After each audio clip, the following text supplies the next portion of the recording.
Allahu thot, oje që keni besuar, isbiru. Oje që keni besuar, bëni sabër.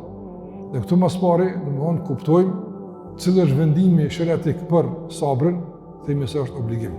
Esenca është, obligim është me bo sabër. E pastaj, kur është obligim, kur nuk është obligim, këtu janë tjerë detale. Po në esencë, sabri nuk është nga veprat vullnetare. Sabri është nga veprat e adhurimet e zemrës obligative.